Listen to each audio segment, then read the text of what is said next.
મહાભારત છે એમાં દરેક પાત્રો છે એ સંજોગો, એમ કે છે ને કે સમાજ સાથે સંકળાયેલા છે, ને સમાજ છે એ ક્યાંક ને ક્યાંક આ ગાથા સાથે સંકળાયેલો છે એમ કહીએ તો. એટલે મહર્ષિ વેદવ્યાસ જયારે મહાભારત લખે છે ત્યારે એમાં સૌથી પહેલા પર્વમાં એક શ્લોક છે, અને એમાં એનું કેવું એમ છે કે જે મહાભારતમાં જે મેં રચ્યું છે, જે લખ્યું છે, અને હું તમને એવિડન્સ બતાવીશ કે આ વસ્તુ ત્યારે વિચારેલી હતી, ત્યારે આપણને શોખ થાય. આ થોડુંક મારું રિસર્ચ છે આમના પ્રમાણે, પણ એમાં એમ કે છે શ્લોકમાં કે જે મહાભારતમાં છે, જે મહાભારત ગ્રંથમાં છે, એ સંસારમાં તમને ક્યાંક ને ક્યાંક આપણને જોવા મળી જશે. અને એ પાત્રો પણ જોવા મળશે, એ સંજોગો પણ જોવા મળશે, અને એના વિશે એ બધું આપણે ત્યારે એ શું કરવું જોઈએ એ પણ એના વિશે આપણને માહિતી મળશે, જેમ કે ભગવદ્ ગીતા. અને જે આ અહીંયા લખેલું નથી, એટલે કે ગ્રંથમાં લખેલ નથી, એ સંસારમાં ક્યાંય જોવા નહીં મળે. એટલી સરસ ચેલેન્જ કરે છે વેદવ્યાસ આપણને, ને એટલા વર્ષો જૂનું એનું પરસેપ્શન કેટલું હશે, વર્ષો જૂનું એનું કેટલું એવું હશે કે જે આપણને આજની દુનિયામાં એ ઉપયોગી થાય છે ને ખબર છે. સૌથી પહેલી જ વસ્તુ જો કહું અત્યારે તો અશ્વત્થામાનો શ્રાપ, બરાબર. અશ્વત્થામાને શ્રાપ લાગ્યો તો ભ્રૂણ હત્યા માટે, અને એ આજની તારીખે આપણે આધુનિક લાઈફમાં આપણને એ સમયે ખબર હતી કે ભ્રૂણ હત્યા છે સૌથી મોટું પાપ છે, તો એ સમાજ ઉપયોગી ત્યારે વેદવ્યાસે વિચારથી શું લખ્યું હશે, કે કેવી રીતે લખ્યું હશે કે આ સમયે એને ઉપયોગી થશે સંસારમાં. અને આજે ખરેખર ઘણી સમસ્યાઓ આપણે નિવારી શકીએ મહાભારતમાંથી અને અશ્વત્થામાના રિગ્રેટમાંથી. હવે મહાભારતની વાત કર્યા પછી બીજી વસ્તુ કરાવું કે ઘણા પાત્રો છે મહાભારતના કે જે આપણને અમુક ખ્યાલ છે, એના વિશે ઘણું લખાયું છે. કર્ણ છે તો એના વિશે ઘણી પુસ્તકો છે, ભીષ્મ વિશે ઘણી પુસ્તકો છે, વિદુર વિશે પણ ઘણી પુસ્તકો છે. અશ્વત્થામા મને એટલે નવું લાગ્યું કારણ કે અશ્વત્થામા છે એના ઉપર બહુ ઓછી પુસ્તકો લખાણી છે. હા, હજી લખાય છે, પણ હજી મારી એક ક્યુરિયોસિટી છે કે એકલવ્ય વિશે હજી બહુ ઓછું લખાણું છે, અને મને હજી એની ખોજ છે કે કદાચ એકલવ્ય મળે તો ચોક્કસ હું બુક વાંચીશ પણ ખરા અને બુક ટોક પણ કરીશ. એટલે હજી મારું એક પાત્ર બાકી છે સમજવાનું કે એ પાત્રનું પાછળનું બધું રીઝન શું છે ને વિઝન શું છે. અશ્વત્થામાનું તો વેલ આજે વિઝન આપણને વાંચીએ એટલે ખબર પડે છે. આશુતોષ ગર્ગ છે એને લખ્યું છે. મહાભારતના દરેક પાત્રો વેદવ્યાસે લખ્યા છે, વેદવ્યાસની રચના છે.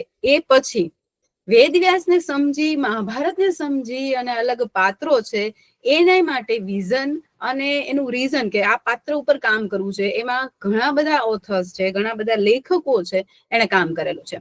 હવે અશ્વત્થામાની વાત કરું, મહાભારતની વાત કરું તો મહાભારત નવું નથી. આમાં એ જ પાત્રો છે, એ જ કથા છે, એ જ ગાથા છે, પણ એક પાત્ર છે કે છે, એટલે કે બાયોગ્રાફીના રૂપે કીધું છે કે હું ત્યારે એ સંજોગોમાં, એ ઘટનામાં હાજર છું, છતાં સંજોગો વસાત કે કોઈ પણ કારણોસર હું એ પાર્ટિસિપેટ ઘટનામાં છું હાજર, છતાં એ વસ્તુ કરી નથી શકતો, અથવા તો એ મેં કર્યું નહીં, તો એનું પરિણામ શું આવ્યું. એટલે એના વિશે આખી ગાથા છે.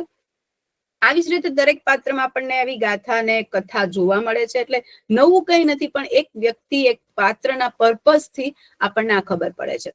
હવે આગળ વધુ તો દરેક વસ્તુ છે એ બહુ સરસ રીતે આમાં રહસ્યમય કહેવામાં આવી છે. હવે મહાભારતની વાત કરું, લાસ્ટમાં પણ એ ટેક અવેમાં હું કહીશ કે મહાભારતમાં આપણને જે છે વેદવ્યાસનું છે એ એઝ ઇટ ઇઝ લખાયેલું છે, ભગવદ્ ગીતા લખાયેલી છે, પણ એની સાથે જે બીજા લેખકો જોડાયેલા છે, તો લેખકો જે લખે છે તો એ લેખકો છે એના અલગ અલગ પરસેપ્શન છે, ને એના લીધે આપણે ઘણી બધી જે જય મહાભારત છે તો એ પણ દેવદત્ત પટનાયકે અલગ રીતે લખી છે, એના વિચારોથી લખી છે. બરાબર. આના પછી મારે લગભગ એ કરવી છે જય મહાભારત વિશે, કે દેવદત્ત પટનાયકે બહુ સરસ રીતે એને આખું ડિસ્ક્રિપ્ટિવ કર્યું છે. અને એવી જ રીતે સુધા મૂર્તિની બુક છે સરપંટ રિવેન્જ, તો એમાં પણ આ બધા જે બનાવો છે, ઘટનાઓ છે, એને બહુ સરસ રીતે અલગ રીતે, એટલે લેખકનું આમાં કામ છે ઘણું વધી જાય છે, અલગ રીતે સમજાવવું, આપણા સુધી પહોંચાડવું. અને આજની પરિપ્રેક્ષ્યમાં, આજના મેં જેમ કીધું ને ભ્રૂણ હત્યા, તો આ એક સરસ મેસેજ છે. આવા ઘણા મેસેજ છે એ અશ્વત્થામા પુસ્તકમાં જોવા મળશે, અને આ સિવાય પણ ઘણી જગ્યાએ જે લેખકોએ લખેલા છે એમાંથી ઘણા આપણને આ આજના સમાજના જે પ્રશ્નો છે એ પણ જોવા મળશે મહાભારતમાં, જે ખરેખર છે, અને એ હું આગળ જતા કહીશ. હવે એવી જ રીતે આગળ એમ કે છે કે કોઈ વ્યક્તિ છે, મહાભારતમાં દરેક વ્યક્તિ છે, અને આપણે આપણા સમાજમાં પણ દરેક વ્યક્તિ છે એ ક્યાંક ને ક્યાંક સારો અને ખરાબ છે. એટલે બે વસ્તુ બતાવે છે કે જે દુર્યોધન છે એ જ્યાં ખરાબ છે અને સુયોધનમાંથી દુર્યોધન થવું પડ્યું, તો એ ક્યાંક ને ક્યાંક એના મિત્રતા માટે, ભલે એને એક સ્વાર્થ હતો, સ્વાર્થી મિત્ર હતો, પણ છતાં એને એક મિત્રતા માટે એને બધું કરી છૂટ્યું કર્ણ માટે. તો એને ભલે સ્વાર્થની પાછળ એને મિત્રતા નિભાવી છે, એટલે એ સારું પણ પાત્ર છે. અને એની સાથે આપણે યુધિષ્ઠિરને કે અર્જુનને કે એને પણ કહીએ તો એની પાછળ એ પણ રીઝન છે કે એ જયારે કન્ફ્યુઝ થાય છે કે હું કેવી રીતે મહાભારતના યુદ્ધમાં કરી શકું, તો એને એ સામે ખરાબ પણ થવું પડે છે કે ચલો મારે મારા દાદા પરદાદાને પણ આવી રીતે અથવા ગુરુને પણ આવું કરવું પડે છે. જે આપણે એમ કે ગુરુને આવું કરાય અથવા દાદાને આમ કરાય, પણ છતાં એને એ ધર્મના લીધે કરવું પડે છે. અને ત્યારે એમ કે છે કે ઈશ્વર સાથે છે. એટલે ઈશ્વરનું પણ આમાં કેટલું મહત્વ છે, નારાયણનું, કૃષ્ણનું મહત્વ છે એ સમજાવ્યું છે. આની સાથે મને અશ્વત્થામા જે બુકમાં જે ગમ્યું છે એ અમુક રહસ્યમય વસ્તુ ગમી છે, એની રસપ્રદ વાતો ગમી છે, કે ખરેખર સરસ રિસર્ચ કર્યું છે. મહાભારતનું આપણે જાણીએ છીએ ઘણું બધું, તેમ છતાં આમાં જે રિસર્ચ થયું છે એમ કે છે કે શરૂઆત એમ કરે છે અશ્વત્થામા કે હું જંગલમાં ભટકું છું અને આજની તારીખે મને ચિરંજીવીનું વરદાન મળ્યું છે, અમરત્વનું વરદાન મળ્યું છે, પણ સત્ય એ છે કે હું શ્રાપિત છું. બરાબર? તો આ જનરલી આપણે બ્લેસિંગ્સમાં આશીર્વાદમાં એમ કહેતા હોય કે ચિરંજીવ માટે આશીર્વાદ આપતા હોય, અથવા તો લાંબા દીર્ઘાયુષ્ય માટે કરતા હોય, પણ એ એમ કે છે કે મને એક શ્રાપમાં આ મળ્યું છે. જનરલી માનવ જીવનમાં દરેક જન્મ સમયે જ એને એમ કે છે કે મૃત્યુ નક્કી હોય, પણ કે છે કે મારો જન્મ તો એવો કેવી રીતે થયો કે મારે જન્મનો સમય નક્કી નતો, સમય કદાચ નક્કી હોય કે મૃત્યુનો સમય મારો છે જ નહીં, અને એ મારે કેવી રીતે મારો એ નસીબ લખાણા હશે કે હું ચિરંજીવી આવી રીતે બન્યો. ને એ પણ એવું કે એમ કે છે અશ્વત્થામા કે એવું નથી, કૃપાચાર્ય પણ એના મામા કે જે ચિરંજીવી એને વરદાન મળ્યું તો મને શ્રાપ મળ્યું, તો એની પાછળનું રીઝન અને વિઝન શું હતું એ પણ એ લાસ્ટમાં સમજાવે છે.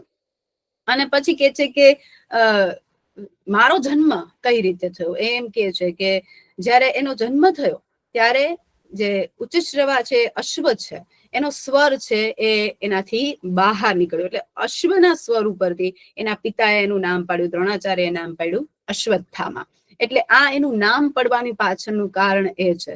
અને પછી આખો એ ગાથા કે છે કે મારા મામા કૃપાચાર્ય છે એનો જન્મ કેમ થયો, ત્યારે આખું પૌરાણિક કથા ઉપર આવે છે કે ઇન્દ્રનું પહેલેથી રીઝન અને વિઝન એ જ રહ્યું છે કે મારું ઇન્દ્રાસન છે એ ક્યાંય જોખમમાં ના આવવું જોઈએ, અને ઋષિઓ છે એ તપ કરી અને ક્યાંક એને જોખમમાં ના મૂકે, એટલા માટે ઇન્દ્ર છે એ બધી અપ્સરાઓને મૂકી. આપણે વિશ્વામિત્રની ખબર છે, આ બધી આપણને ખ્યાલ છે. એવી જ રીતે એ શારદ્વાન કરીને જે છે ઋષિ છે એની પાસે અપ્સરાને મોકલે છે, ને એમાંથી એ તપ ભંગ થઈ અને કૃપાચાર્ય અને કૃપી કે જેની માં છે એનો જન્મ થાય છે. અને એને પાછું ઈશ્વર પણ એવા સારા ઓલા માટે મૂકે છે, પર્પઝ માટે કે ચલો જે પણ ઇન્દ્રથી ભૂલ થઈ છે એને સુધારી અને એને કંઈક સારા કૃપાચાર્ય છે એને રાજવંશ માટે એને સારા એવા આચાર્ય તરીકે ઘોષિત થાય છે, અને ચિરંજીવી એને વરદાન પણ મળે છે.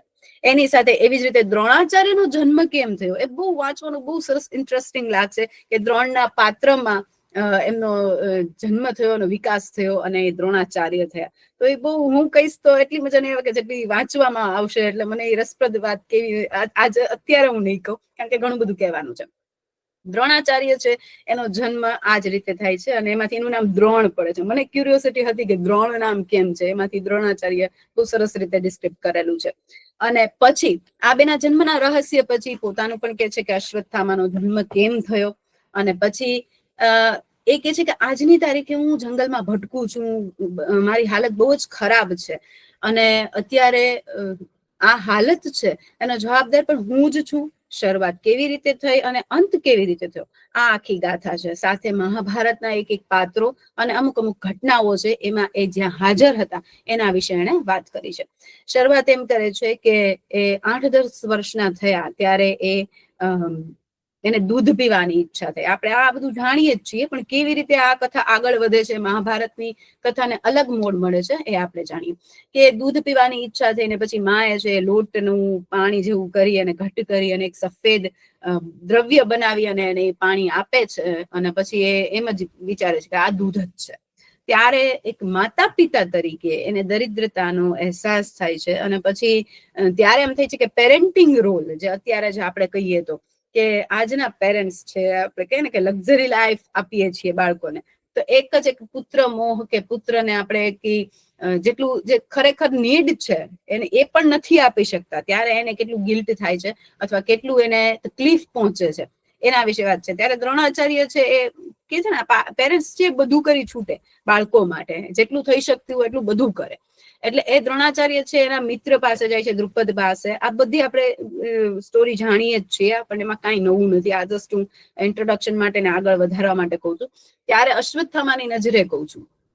અને પછી ત્યારે એ જાય છે દ્રુપદ પાસે, એના મિત્ર પાસે, ને એને કહે છે કે મને થોડું કોઈ રાજ્ય આપતો જેના લીધે હું કામ કરી શકું અથવા તો હું સદ્ધર થઈ શકું. અને એ પેલા એને કંઈક એવું વચન આપેલું હોય છે કે જ્યારે હું ક્યાંક આગળ આવીશ ત્યારે તને ચોક્કસ હું મદદરૂપ થઈ શકીશ. એક મિત્રની ભાવના. હવે આ જ મિત્ર છે એ ત્યારે એ સાંકળે છે દુર્યોધન અને કર્ણ પર, કે ભલે સેલ્ફિશ છે પણ એક એનામાં એ તો છે કે એને મિત્ર તરીકે જોવે છે, પણ આમાં મિત્ર તરીકે એને રિજેક્ટ કરે છે દ્રોણાચાર્યને.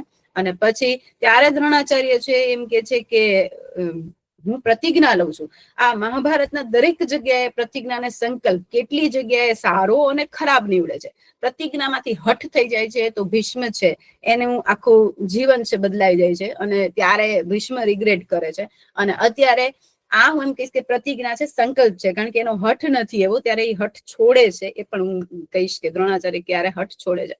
અને ત્યારે આ વસ્તુ થાય છે કે દ્રોણાચાર્ય પ્રતિજ્ઞા લે છે કે હવે હું રાજકુમારોને જ માત્ર ને માત્ર શિક્ષા આપીશ, અને એમાંથી પછી કંઈ પણ એને એટલી લાંબી બુદ્ધિ, લાંબુ સંકલ્પ લે છે કે ત્યાંથી હું કંઈક કરી શકીશ. એટલે એનું વિઝન ક્લિયર છે દ્રોણાચાર્યનું. અને પછી પાંડવોને કૌરવોને એ શીખવે છે બધું, અને શીખવી અને પછી અમુક સમયે એને બાળક સાથે, અશ્વત્થામા સાથે સમય વિતાવે છે, અને ત્યારે પણ એને સમજાવે છે કે એવું નથી કે એ સાવ સંકલ્પમાં જ છે, કે આપણને ક્યારેક એમ લાગે કે અર્જુન માટે બાયસ્ડ છે, કે એક બધા વિદ્યાર્થીઓ ગમવા જોઈએ એમાંથી એક માટે શું કામ આટલો બધો મોહ છે, કે એ બધું. પણ ત્યારે એને રોજ રાત્રે એની સાથે બેસીને વાત કરે છે, ને ત્યારે અશ્વત્થામાને કહે છે કે હંમેશા છે ને અસ્ત્ર અને શસ્ત્રનું યુદ્ધ છે. આ છે એ જો એને શીખ પહેલા કામે લગાડી હોત અશ્વત્થામાએ છેલ્લે સુધી, તો એને આજે આ શાપિત જીવન ન જીવવું પડે. એવું પણ એ રિગ્રેટ કરે છે કે મારા પિતાએ મને જે બ્રહ્માસ્ત્ર ચલાવતા શીખવ્યું, કે પછી આ અસ્ત્ર શસ્ત્રના યુદ્ધ વિશે, રણનીતિ વિશે કીધું કે દરેક વ્યક્તિમાં એ સારી ને ખરાબી હોવાની છે, ક્યારે આપણે એનો ઉપયોગ કરી શકીએ. એટલે ત્યારે એને ઘણી વખત ખબર પડે છે કે મારા પિતા આ જગ્યાએ ખોટા પણ છે, આ જગ્યાએ સાચા પણ છે, છતાં સંજોગો વસાત એને વસ્તુ કરવી પડે છે.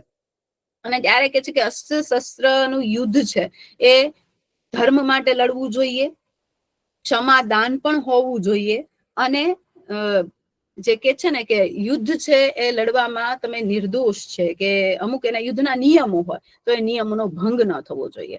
એટલે આ ત્રણ વસ્તુને શીખવે છે, અને આ ત્રણેય વસ્તુનો ભંગ છે એ અશ્વત્થામા કરે છે, જેના લીધે એને શાપિત જિંદગી જીવવી પડે છે. છેલ્લે રિગ્રેટ કરે છે કે કાશ મેં પિતાની આ શીખ માની હોત તો અત્યારે આવું જીવન ન જીવવું પડે.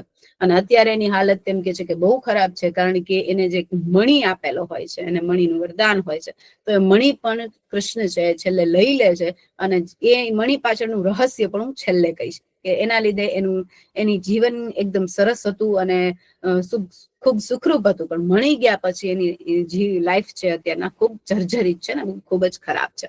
પછી 1-2 દિવસ અગાઉ આ બધી વાત કરે છે કે અસ્ત્ર શસ્ત્રનો યુદ્ધનો ઉપયોગ ક્યારે કરવો જોઈએ, યુદ્ધ ક્યારે કરવું જોઈએ, કે માનવ કલ્યાણ માટે, માનવ ધર્મ માટે, ક્ષમાદાન હોવું જોઈએ. જે ખરેખર દ્રોણાચાર્ય છે એ ત્યારે પ્રતિજ્ઞા તો લીધી છે અને કે રાજકુમારોને કરાવીશ, પણ ક્ષમાદાનનો ઉપયોગ ક્યારે કરે છે, બરાબર.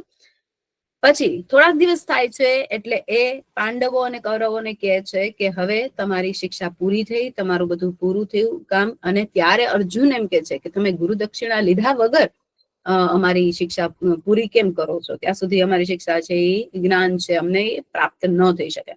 ત્યારે દ્રોણાચાર્યને ક્લિક થાય છે કે હવે મારે આ સમય આવ્યો છે કે હું મારો બદલો લઈ શકું. અને ત્યારે એ બદલો લે છે. જ્યારે એ વાત કરે છે કે અસ્ત્ર શસ્ત્ર અને યુદ્ધનો ઉપયોગ ત્યારે જ કરવો જોઈએ, માનવ ધર્મ માટે કે ક્ષમાદાન માટે, એ જ એ વ્યક્તિ સંજોગો વશ થઈ, પોતાની પ્રતિજ્ઞાને વશ થઈ અને એ એવું કે છે પાંડવોને, અને ખાસ કરીને અર્જુનને કામ સોંપે છે કે દ્રુપદ છે એક વ્યક્તિ છે દ્રુપદ, કે જેને મારે બંદી બનાવવું છે, તો એ મારી ગુરુદક્ષિણા છે. અને ત્યારે અર્જુન છે એ દ્રુપદને બંદી બનાવે છે અને પછી લઈ આવે છે એની પાસે. એટલે ત્યારે એને ખુદ જ એ વસ્તુનો ભંગ કર્યો, પણ પછી પણ એને ક્ષમાદાન આપે છે, કે છે કે બસ મારે આ જ વસ્તુ તને જણાવવી હતી કે તે મારો એક મિત્ર તરીકે મને એક બહુ ખોટો સાબિત કર્યો, કે મેં તારા પર વિશ્વાસ મૂક્યો એ ખોટો સાબિત થયો. એટલે ત્યારે એક કે છે કે બ્રહ્મત્વ છે એ કલંકિત ન થવું જોઈએ, કે તમે બ્રાહ્મણત્વ છે એ ક્યારે જગ્યાએ જે પ્રતિજ્ઞા લીધી એ પૂરી કરી, પણ છતાં એની પાછળનો ઉદ્દેશ્ય છે એ ખોટો કે ખરાબ ન હોવો જોઈએ. એટલે એવી રીતે આ દ્રોણાચાર્ય છે એ દ્રુપદ સાથે પાછી મિત્રતા પણ કરે છે, અને અડધું રાજ્ય પણ લે છે, અને એને અડધું રાજ્ય આપે છે. હવે આ વસ્તુ રિવર્સ જાય છે, કે દ્રુપદ છે એના મગજમાં પાછું એવું થઈ જાય છે કે હવે હું આ બદલો લઈશ પાછો. એટલે એ યજ્ઞ કરાવે છે, અને યજ્ઞમાં 3 પુત્રો થાય છે. 3 પુત્રો એટલે કે 3 સંતાનો થાય છે. એક છે, અને એનામાં પણ એવી રીતે યજ્ઞ કરાવે છે કે જે કહેવાય ને કે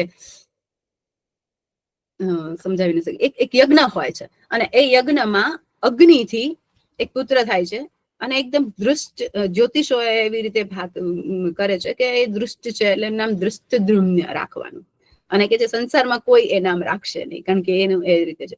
બીજું છે સરસ મજાની એક પુત્રી જન્મે છે, અને એનું નામ રાખે છે કૃષ્ણા.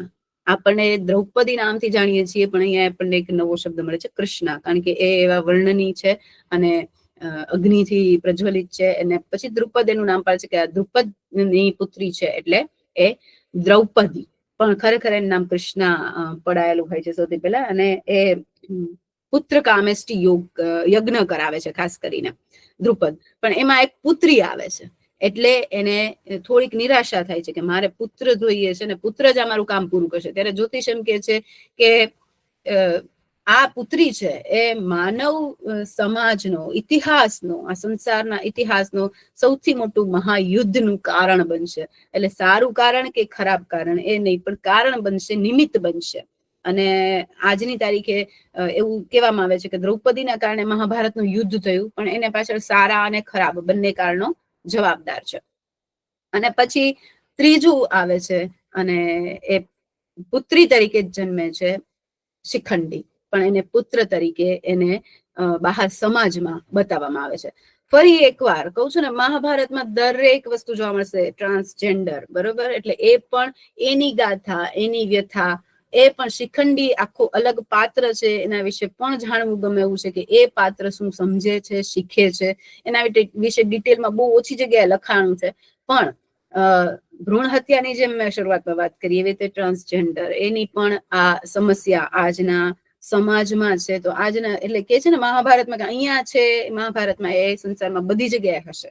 તો એ આપણને એની વ્યથા ગાથા શિખંડીના અલગ પાત્રને જોઈએ તો આપણને ખબર પડે. એનો ઇતિહાસ ખબર છે આપણને, અંબાલિકાનું ભીષ્મ સાથે વાતચીત ને એનો આખો ઘટના આપણને ખ્યાલ છે, કે જેમાંથી એ ફરીથી બીજો જન્મ લઈને શિખંડી સ્વરૂપે આવે છે, અને પછી કે છે કે હું ભવિષ્ય કોઈ પણ જન્મમાં તને હું સામનો કરીશ, અને ત્યારે તારે છે એ હથિયાર મૂકવા પડશે. અને પછી ભીષ્મ છે એ શિખંડી સામે આવે, એટલે ખરેખર શિખંડીના હાથે હત્યા હોય છે, પણ એ હત્યા નથી કરતા, અને એના બદલે કોકના દ્વારા હત્યા થાય છે. એટલે કે કોકના દ્વારા છે એનો વધ થાય છે, અને ઈચ્છા મૃત્યુ છે. એટલે કે છે ને કે અશ્વત્થામાં પહેલા જ કે બધાનું જીવનમાં મૃત્યુ નિશ્ચિત છે. એટલે ભીષ્મનું મૃત્યુ પણ નિશ્ચિત હતું, પણ એને જે તપ કર્યું હતું, જેને પ્રતિજ્ઞા લીધી હતી, એના લીધે એને વરદાન મળ્યું હતું. પણ આ વરદાનનો તોડ પણ એક જગ્યાએ નીકળો, અને શિખંડી સ્વરૂપે નીકળો, અને પછી એને ઈચ્છા મૃત્યુ એ કર્યું, એટલે કે મૃત્યુ તો એનું પણ થયું.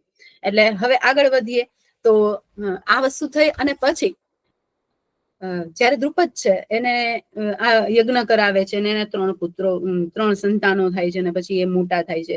પછી સ્વયંવરની વાત આવે છે, હમણાં લઉં. પણ એની સાથે જયારે શીખતા હોય છે ત્યારે અશ્વત્થામા એમ કે છે કે અમે લોકો જયારે શીખતા હતા, મને તો એક પુત્ર તરીકે શીખવાડે છે પિતાશ્રી, અને એટલું જ શીખવાડ્યું છે જેટલું અર્જુનને શીખવાડ્યું છે. એટલે અર્જુન અને મને બધી રીતે બધું શીખવાડ્યું છે. એટલે દીકરા તરીકે મને એક મોહથી, એને ખબર હતી કે હું આ બધું પચાવી નહીં શકું, ડાયજેસ્ટ નહીં કરી શકું, કે હું રોંગ દિશામાં, ખરાબ દિશાએ જો જઈશ તો આના બહુ ખરાબ પરિણામો આવશે.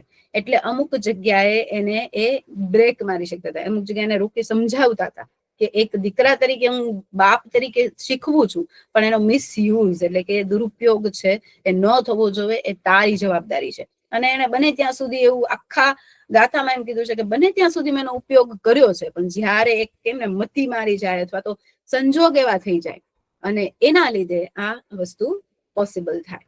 અને પછી એમ કે છે કે અમે લોકો જયારે ભણતા ત્યારે એક વ્યક્તિ અમારી પાસે આવ્યું કે જે એમ કે છે કે હું નિષાદપતિ હિરણ્યધનુનો પુત્ર છું, એકલવ્ય.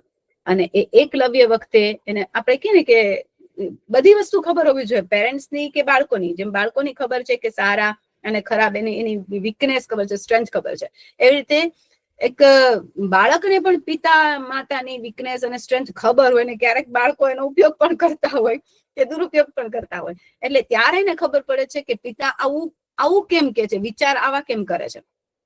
પણ એને એ પણ ખબર છે કે એને પ્રતિજ્ઞાને લીધે આવા વિચાર કરેલા છે. અને જયારે એકલવ્ય છે એમ કે છે કે મારે આપની પાસેથી શીખવું છે, જ્ઞાન પ્રાપ્ત કરવું છે, ત્યારે પ્રતિજ્ઞા વશ થઈ અને દ્રોણાચાર્ય એમ કે છે કે હું માત્ર રાજકુમારોને જ શીખવું છું અને હું તને શીખવી નહીં શકું. સેમ ઇઝ કર્ણને જેવી રીતે પરશુરામે અમુક વખતે કીધું હોય છે ત્યારે.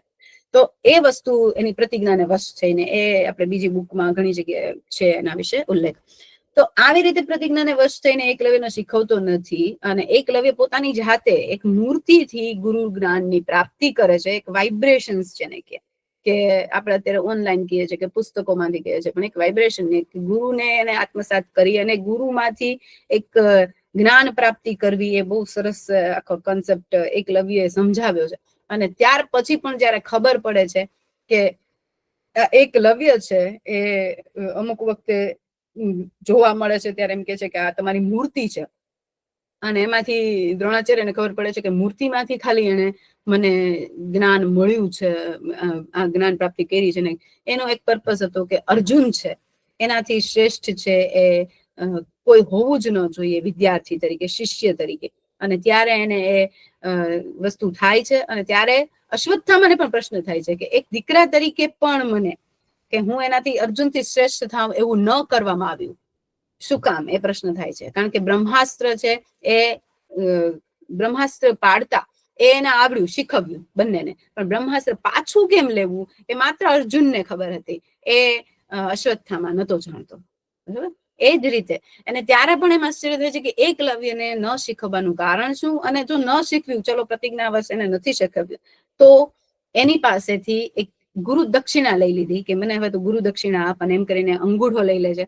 ત્યારે એને એમ થાય છે કે આ અર્જુન માટે આટલો બધો લગાવ શું કામ છે, અર્જુન માટે આ બધું શું કામ કરે છે.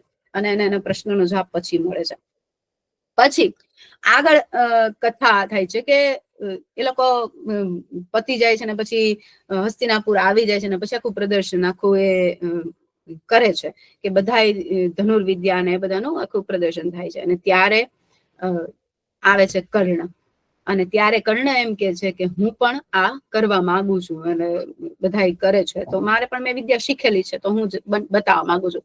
ત્યારે દ્રોણાચાર્ય છે એમ કે છે કે સર્વશ્રેષ્ઠ છે અર્જુન છે, એને કોઈ પાડી ન શકે. પણ કૃપાચાર્ય એના વેશ ને પરિવેશ જોઈ અને એમ કે છે કે એક વર્ણ તરીકે ત્યારે પર વર્ણ જાતિ અને એ બધું હતું આજના સમાજમાં જે છે એ રીતે. અને કહું છું ને આજના સમાજને બહુ ડેપ્થ છે એને વિચારેલું હશે, વેદવ્યાસ એને એટલું લખેલું હશે. અને ત્યારે એમ કે છે કે તું શુદ્ધ પુત્ર છે એટલે તું આ ધનુર્વિદ્યા અહીંયા નહીં કરી શકે. ત્યારે દુર્યોધન છે એને આ તક જોતી હતી અને એને તકનો ફાયદો લીધો કે એક મિત્ર તરીકે અને રાજનીતિક મિત્ર, જે આપણે કહીએ ને કે પોલિટિક્સ રમે છે અને પોલિટિકલ ફ્રેન્ડ, તો એવી રીતે રાજનીતિ રમીને રાજનીતિક મિત્ર કરી નાખ્યો અને કીધું કે મારું જે અંગરાજ્ય છે એમાંથી હું એને આપું છું, એના રાજા બનાવું છું કર્ણને, અને આજથી એ અંગરાજ કહેવાશે. એટલે અંગરાજ કર્ણ છે એ નામ શું કામ પડે છે? તો અંગરાજ બનાવું છું અને એનાથી હવે કે કરી શકશે યુદ્ધનું.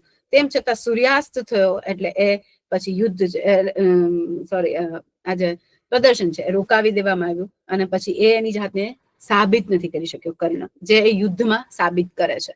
એટલે બધાના સારા ખરાબ પાસાઓ છે. એ કે છે અશ્વત્થામા કે છે કે ત્યારે હું હાજર હતો, આટલી સિચ્યુએશનમાં જયારે હું હાજર હતો ત્યારની વાત કરે છે. અને ત્યારે મને થયું કે મારા પિતાએ આ કંઈક ખોટું કર્યું છે, જેવું એકલવ્યમાં કર્યું એવું કર્ણમાંય કર્યું, કે વિદ્યાર્થીઓ બધા માટે સરખા હોવા જોઈએ, એક ગુરુ માટે, એક શિક્ષક માટે, ન કે એક અર્જુન કે એક કોઈ વ્યક્તિ એવું કે મારે એને જ આગળ લઈ આવવું છે. બરોબર? તો એ વસ્તુ છે. એમાં કે છે કે પિતા તરીકે નહીં પણ એક ગુરુ તરીકે મને એવું થયું કે ક્યાંક ને ક્યાંક મારા પિતાજી છે એ બાયસ્ડ છે, એ એક વ્યક્તિ માટે ખૂબ વધારે પડતો આધાર કરે છે. પણ અર્જુન એના માટે કરતો પણ એટલું. બરોબર? અર્જુને એટલું કરેલું છે કે એને દ્રુપદનું કીધું તો દ્રુપદ માટે કર્યું, અને એને બધી જ વિદ્યાએ શીખવી હતી, શબ્દ ભેદ હોય કે બ્રહ્માસ્ત્ર હોય કે દરેક વસ્તુ. પછી રોચક અને રસપ્રદ કથા બધી આગળ વધે છે, અને કુરુવંશ છે એનો રાજ્યાભિષેક થાય છે. એમ કે છે કે પાંડુ છે એ આખેટ છે એ જાય છે. એટલે સૌથી પહેલા પાછી પાંડવો કેમ આવ્યા અને એની વાત થાય છે કે એ જયારે સરોવરમાં જાય છે ને અહીંયા એની નજીક છે એને જંગલી પશુની અવાજ મળે છે. અવાજમાંથી એ શબ્દભેદી બાણ, જે મેં હમણાં કીધું કે અર્જુને શીખ્યું હતું, એ પાંડુને પણ આવડતું હતું. અને પાંડુએ છે એ ચલાવ્યું ને એમાં એક ઋષિ છે, કિંદમ ઋષિ, એનું મૃત્યુ ત્યાં થાય છે. અને એને શ્રાપ આપે છે કે તારાથી પુત્ર સંતાન નહીં થાય, કે એ વસ્તુ પોસિબલ, ત્યારે તારું મૃત્યુ થશે. અને પછી એ બધું રાજપાટ છોડી, અને એટલે ધૃતરાષ્ટ્ર છે એને કઈ રીતે રાજપાટ મળે છે એની વાત કરે છે આડી. અને પછી કે છે કે કુંતી અને માદ્રીને લઈને એ સંન્યાસ જગ્યાએ જાય છે, સંન્યાસ વનમાં, અને ત્યાં રહે છે. અને પછી પુત્ર 5 પાંડવો, કુંતી છે એ 5 પાંડવો આવે છે, યુધિષ્ઠિર, ભીમ, અર્જુન, સહદેવ અને નકુલ. અને એના પરથી આખું પછી પાંડવોની મૃત્યુ થાય છે, અને પાછા એ લોકો જાય છે કે આકસ્મિક રાજા બની ગયા હોય છે ધૃતરાષ્ટ્ર. એને જ્યારથી રાજગાદી જોતી હોય છે પણ અકસ્માતે બની ગયા છે. એટલે જે સંજોગ કે ને એ સંજોગને વશ થઈને એને બનાવવામાં આવે છે. એને ખરેખર જે એનો હક છે એ ન મળ્યો, પણ એને સંજોગવશ થવું પડે છે. ત્યારે પણ અશ્વત્થામા એમ કે છે કે ગાંધારી છે એના પરિપ્રેક્ષ્યથી, આશુતોષ ગર્ગના પરિપ્રેક્ષ્યથી, એક લેખકના પરિપ્રેક્ષ્યથી, કે ગાંધારી છે એને પણ એમ કીધું કે દ્રષ્ટિહીન છે મારા પતિ ધૃતરાષ્ટ્ર, તો હું પણ એ જ રીતે રહીશ. પણ એના બદલે જો એવી જ રીતે એને પોતાનો દ્રષ્ટિકોણ ચેન્જ કર્યો હોત, એમ કર્યું હતું કે હું એક દ્રષ્ટિ બની અને એની સાથે એનો સપોર્ટ કરીશ, કે એને સાથ આપીશ, તો ધૃતરાષ્ટ્ર છે એને એનો હક પણ મળ્યો હોત, અને એ સારું એવું કામ પણ કરી શક્યા હોત, અને સંજોગને વશ ન થયા હોત. એટલે હંમેશા ધૃતરાષ્ટ્રને પણ બીક રહેતી કે મને આ હકથી નથી મળ્યું, સંજોગો વસાત મળ્યું છે. એટલે ક્યારેક ને ક્યારેક પાંડુ પુત્રો છે એ પાછો એ મળી જશે. ને પાછો એમાં પુત્ર મોહ આવે છે. અશ્વત્થામાનું આખું એ જ છે કે દ્રોણાચાર્યનો પુત્ર મોહ હતો, જેના લીધે એનું મૃત્યુ થયું. જે પેલા કે છે ને કે અશ્વત્થામા યુધિષ્ઠિર આગળ બોલાવે છે યુદ્ધમાં, કૃષ્ણ છે એ કૂટનીતિ કરે છે, અને પછી કે છે કે એનું કૂટનીતિ કરવાનું પાછું કારણ શું હતું એ પણ સમજાવે છે કે અશ્વત્થામા છે એ મરી ગયો. એટલે પૂછે છે કે કોણ અશ્વત્થામા, દ્રોણાચાર્યથી એવું પૂછાય છે. ત્યારે શંખનાદ કરે છે, કેમ કે દરેક ખોટું બોલી શકે, પણ એને એટલો વિશ્વાસ હતો યુધિષ્ઠિર પર કે યુધિષ્ઠિર ખોટું નહીં બોલે. અને જયારે બોલવા જાય છે કે હાથી, બરોબર, ત્યારે એ કૃષ્ણ છે એ શંખનાદ કરે છે, અને જેના લીધે એ સમજાતું નથી કે કોણ છે અશ્વત્થામા, એનો પુત્ર કે ગજરાજ એટલે કે હાથી. અને એમાં એને એક પુત્ર મોહ માટે થઈને એ બધું ખોઈ બેસે છે દ્રોણાચાર્ય, અને પછી એને દૃષ્ટિદ્યુમ્ન મારે છે. અને એટલે એવી રીતે, અને પછી ત્યારે એવો પ્રશ્ન થાય છે કે એને આવી રીતે કરવાનું કારણ શું? ત્યારે અર્જુન પૂછે છે, ત્યારે એમ કે છે કે ત્યારે અભિમન્યુ છે એ ઓલામાં હતો, ત્યારે એને હાથમાં હથિયાર નહોતું. એટલે યુદ્ધના બધા યુદ્ધ છે, જયારે દ્રોણાચાર્ય ખુદ એમ કે છે કે યુદ્ધ છે એવી રીતે માનવ ધર્મમાં રમાવું જોઈએ, ક્ષમાદાનમાં રમાવું જોઈએ. એ જ દ્રોણાચાર્યે અભિમન્યુને એ રીતે માર્યો, અને એ જ રીતે એકલવ્યનું આવી રીતે કર્યું. તો આ જ વસ્તુ છે એ એની સાથે થયું. એટલે આ આખી ગાથા છે. અશ્વત્થામા એમ કે છે કે પિતાનો પુત્ર માટેનો મોહ હતો, અને પછી એને લાસ્ટમાં શું કામ કર્યું કે મારો પિતા માટેનો મોહ હતો, કે હું મારા પિતાને હંમેશા સાબિત કરવા માંગતો હતો કે હું એક સારો પુત્ર છું. અને તમને જે અર્જુન પર જેટલો એક વિશ્વાસ છે ને, એટલે કાશ મારા પર એટલો વિશ્વાસ હોત. એક પેરેન્ટિંગ અને બાળકની વાત આવી જાય છે કે કાશ આપણે બીજા બાળકોને આપણે હંમેશા એપ્રિશિએટ કરતા હોય છે, આપણા બાળક માટે હંમેશા ક્રિટિસિઝમ હોય કે ક્યાંક ને ક્યાંક ખૂટતું હોય, તો એ છે એમ કે છે કે મારામાં એવું લાગ્યું મારા પિતાશ્રીને હંમેશા ખૂટતું, એટલે જ મને અમુક વસ્તુ નથી શીખવાડી. અર્જુન એટલો પ્રિય શું કામ, જે અને હતો, પછી એને અહેસાસ થયો કે મારા પિતાએ મારા લીધે જીવ ગુમાવ્યો છે, એટલે એના આપો ખોઈ બેઠો. અને એ પછી સાબિત કરે છે કે કાશ મારા પિતા અત્યારે જીવતા હોત તો એને મારા ઉપર ગર્વ થાત કે આ યુદ્ધ છે એમાં મેં ઘણું કામ કર્યું છે. પણ પછી છેલ્લે જે એ ખરાબ વસ્તુ કરે છે કે જે હત્યા થાય છે, બધાની નિર્દોષની હત્યા થાય છે, યુધિષ્ઠિર પાંડવોના બાળકોની હત્યા થાય છે બધાના, તો ત્યારે એમ કે છે કે ત્યારે મારા પિતાને મેં નામ લજવી નાખત, અને મેં લજવી નાખ્યું કે જે મેં આ વસ્તુ કરી, કે આટલું તો મારા પિતા પણ ન કરત, અને એને એ રિગ્રેટ થાય છે. એટલે કે પિતા તો પિતા જ છે. પછી ગાંધારીની આ વસ્તુ કે છે કે જો ધૃતરાષ્ટ્ર છે એને મદદરૂપ થયા હોત તો. પછી આવે છે શકુની, કે એક એક પાત્ર છે એડ થતા જાય ને કે એની સાથે જોડાતા જાય. તો શકુનીનો રોલ આવે છે. એટલે જ્યારે યુધિષ્ઠિરને છે એ પાછા એ લોકો આવે છે, યુધિષ્ઠિરને લોકો મોટા થાય છે, કુંતીને લોકો પાછા આવે છે, માદ્રી તો પાંડુ સાથે જતા રહે છે. એટલે આવે છે ત્યારે ધૃતરાષ્ટ્રને એક બીક રહે છે હંમેશા માટે કે પછી હવે શું. અને એ બીક છે એના લીધે એક ઘટના રચાય છે ને એમાં એને દુર્યોધન પણ સાથ આપે છે. અને દુર્યોધન જયારે સાથ આપે છે ત્યારે વિદુર છે એને ખબર છે, એટલે કે ને અમુક વ્યક્તિ જાણવા છતાં, સત્ય જાણવા છતાં, એ ઘટનાના ભાગીદાર હોવા છતાં કંઈ કરી નથી શકતા. અને પછી એ યુધિષ્ઠિરને ચેતવે છે કે 5 તત્વોમાં એવી એક વસ્તુ છે કે જે બધી વસ્તુને બાળી શકે છે, નષ્ટ કરી શકે છે, હવે એ વસ્તુ તું શોધજે. અને ત્યારે એ લોકોને લાક્ષાગૃહમાં મૂકે છે, અને ત્યારે એને સમજાય છે યુધિષ્ઠિર અને પાંડવોને, અને બધું જ પાંડવોની ને એને જીવિત થાય છે. અને ત્યાં સુધી ખબર નથી પડતી જ્યાં સુધી દ્રુપદ છે એની પુત્રી છે, એનો એટલે કે કૃષ્ણા, દ્રૌપદી. તો મને કૃષ્ણ નામ ગમ્યું કે દ્રૌપદી સિવાય પણ એક નામ એનું છે, અને એ કૃષ્ણા છે, દ્રૌપદી છે, એના સ્વયંવરની વાત આવે છે. ત્યારે પાછા એ લોકોને ખબર પડે છે બધાને કે જે ષડયંત્ર કર્યું હોય છે ધૃતરાષ્ટ્ર અને એક પિતા પુત્રનું, કે પોતાના માટે રાજગાદી માટેનું.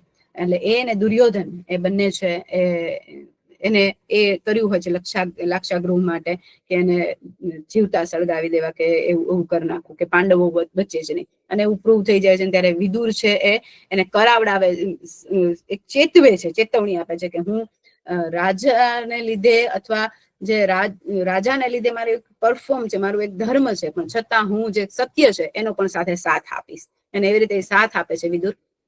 અને પછી બચી પણ જાય છે. અને ત્યાં એ બ્રાહ્મણ તરીકે દ્રૌપદી છે એના સ્વયંવરમાં પહોંચે છે. સ્વયંવરના માં બધા જ પહોંચે છે. અશ્વત્થામા પણ કે છે કે હું પણ સ્વયંવરમાં હતો અને મેં પણ ધનુષ ઉઠાવવાની કોશિશ કરી, અને ધનુષ જે મેં ઉઠાવ્યું છે, પણ એની સાથે એને પ્રણામ કરી અને હું જતો રહ્યો, કે કદાચ મારા પિતા છે એને એ હાસ્યાસ્પદ નો સામનો ના કરી શકે, અથવા હું છે એ માટે કેપેબલ ન હોઉં. તો એના માટે ખાલી પ્રણામ કરીને જતો રહે છે. ત્યારે એના પિતા તરીકે દ્રોણાચાર્યને ખૂબ પ્રશંસા થાય છે, અને ખૂબ સારું લાગે છે કે નહીં, આને મારું એક માન રાખ્યું, કે એની કેપેસિટી ખબર છે. એટલે કે છે કે માનવ સમાજને એની કેપેસિટી ખબર હોવી જોઈએ, માણસને, કે મારી કેપેસિટી ક્યાં સુધીની છે, અને એટલું જ કરવું જોઈએ, વધારે ન કરવું જોઈએ તો આપણે હાસી પાત્ર બનીએ, અથવા આપણે એ વસ્તુ છે એ સંજોગવશાત નથી કરી શકતા તો આપણે બેકફૂટ થવું જોઈએ. એ સમજાવે છે. અને પછી કે ક્રોધની જેમ એમ કે છે કે લોભ અને ઈર્ષા પણ વ્યક્તિના આચરણને છે એ ભ્રષ્ટ કરે છે. ને એવી રીતે યુધિષ્ઠિરને એ લોકોને જયારે દ્રૌપદી છે એનું સ્વયંવર થાય છે ત્યારે એક ધનુષ છે, એ ધનુષ છે ઉપાડવાની વાત થાય છે. અને આ ધનુષ છે એ ઉપાડવાની વાત થાય છે. ને પછી એ ધનુષને ઉપાડવા માટે શિશુપાલ, કર્ણ, બધા જ, દુર્યોધન કોઈ ઉપાડી નથી શકતા. કર્ણને તો કહેવામાં આવે છે, ધૃષ્ટદ્યુમ્ન કહે છે કે તું સુત પુત્ર છે, એટલે ભલે તને અંગરાજનું મળ્યું અથવા અંગરાજ્ય મળ્યું, એનાથી તારું જે ખરેખર જ્ઞાતિ છે, જાતિ છે, એ તારું બદલાઈ નથી જતું. એટલે એની સાથે, દ્રૌપદી સાથે તારો વિવાહ શક્ય નથી. એટલે એ વિવશ થઈને બેસી જાય છે. પછી શિશુપાલ આવે છે, અને શિશુપાલના વધની વાત આવે છે. ત્યારે બહુ સરસ શિશુપાલનો મને ખૂબ જ ઘટના ગમે છે, કે પછીની ઈ ઘટનાની વાત કરું છું, પણ સૌથી પહેલા સ્વયંવરની વાત કરી દઉં કે સ્વયંવરમાં શિશુપાલ ને બધા હોય છે અને પછી એક વ્યક્તિ આવે છે અને એ કે છે કે હું આને વધ કરવા માંગુ છું. જે માછલી છે એ ઉપર હોય છે અને એમાં 5 બાણ આપ્યા હોય છે ને ધનુષ છે પેલા તો ઉપાડવું છે, એટલે પ્રદક્ષિણા કરીને પ્રણામ કરે છે અને પછી ધનુષ ઉપાડે છે અને પછી એ આખું વધ કરી અને પછી કે છે કે બ્રાહ્મણનો જે દ્રુપદને એમ હોય છે કે અર્જુન કદાચ એનો સાથી બને એવી ઈચ્છા હોય છે, એટલે જ એને આવી રીતે સ્વયંવર ગોઠવું હોય છે. એને એની કેપેસિટી ખબર હોય છે અર્જુનની, એટલે પણ છતાં એક બ્રાહ્મણ છે એ આવી અને દ્રૌપદીને વરે છે અને પછી લઈ જાય છે. એટલે કે છે કે ઇતિહાસમાં પહેલી વાર એવું બન્યું છે કે એક માતા પિતાને કે કોઈને ખબર નથી કે આ મારી દીકરીને વરનાર છે એ ખરેખર જે એ ઈચ્છતો તો અર્જુન છે એ જ છે, એ પછી ખબર પડે છે. અને પછી કે છે કે અર્જુન છે એ બધા પહોંચે છે કુંતી પાસે અને પછી જે આપણને ખ્યાલ છે એમ કે બાર જ એમ કે છે કે અમે કઈ જે લઈ આવ્યા છીએ અને ત્યારે એમ કે છે કુંતી એમ કે છે કે જે છે એ તમે ભાઈઓ એકબીજાને વહેંચી લો. ત્યારે અશ્વત્થામા એમ કે છે કે કાશ અર્જુને કોઈ એક વ્યવસ્થિત વાત કરી હોત તો આજે દ્રૌપદીને એ 5 પુત્રોમાં વહેંચાઈ જવું ના પડ્યું હોત. તો આ વસ્તુ છે એ કુંતી સમજી શક્યા હોત. એને એમ જ કીધું હતું કે ભિક્ષામાં અમને કંઈક મળ્યું છે. તો એટલે વસ્તુ સમજી અને કુંતીએ, આપણે જનરલી આપણો પરસેપ્શન હોય કે કુંતીએ એવું કીધું કે સ્ત્રીએ જેવું કીધું કે 5 ભાગમાં વહેંચાઈ જવું, પણ આમાં અલગ પરસેપ્શન થી બતાવે છે કે અર્જુને જો બોલવામાં, એટલે કે શબ્દો છે એ બોલવામાં જો આપણે ધ્યાન રાખીએ તો ક્યાંક અર્થનું અનર્થ થઈ જાય છે. એના પરથી હું આજના પરિપ્રેક્ષ્યમાં એટલે કહું છું કે ઘણું સમજવા જેવું છે આજના પરિપ્રેક્ષ્યમાં આ બુકમાંથી. અને પછી એ સમજાવે છે અને કિંધાર ધનુષ છે એ ઉપાડ્યું હોય છે અને પછી એનામાંથી આખી ઘટના બને છે અને બ્રાહ્મણ પછી કહે છે કે ક્ષત્રિયો છે અને પાંડવો જ છે, 5 જણા હોય છે એટલે, અને કુંતી પાસે જાય છે અને કુંતી આગળ એ લોકો 5 ભાગમાં વહેંચાઈ જવું. એમાં પાછું એમ છે કે એ લોકોને 12 વર્ષનો વનવાસ હોય છે અને એમાં ખાસ અર્જુનને વનવાસ મળ્યો હોય છે 12 વર્ષનો એકલો. એમાં પણ નિયમો હોય છે. વેદવ્યાસે નિયમો કરી નાખે છે કે ચલો આ ભૂલ થઈ તો થઈ કે કુંતી આવું કીધું, પણ ત્યારે એમ કે છે કે માતૃભક્તિને વશ થઈ અને દ્રૌપદીને આ વસ્તુ કરવું પડ્યું. જો પાંડવો છે આટલું બધું માતૃભક્તિને વશ ન થયા હોત અથવા તો એમ કીધું કે ના આ બોલવામાં ભલે બોલાઈ ગયું પણ આને, એટલે કહું છું ને પ્રતિજ્ઞા, સંકલ્પ, હઠ, આ બધું આમાં બહુ નીટ એન્ડ ક્લીન સમજાવવામાં આવ્યું છે. અને આ પ્રતિજ્ઞાને વશ છે, સંકલ્પ જે કીધું એ તથાસ્તુ કરી નાખ્યું, એમાં દ્રૌપદીને ભોગવવું પડ્યું. અને પછી આ ઘટના આગળ વધે છે અને પછી અર્જુન છે એમાં એવા નિયમો કર્યા હોય છે.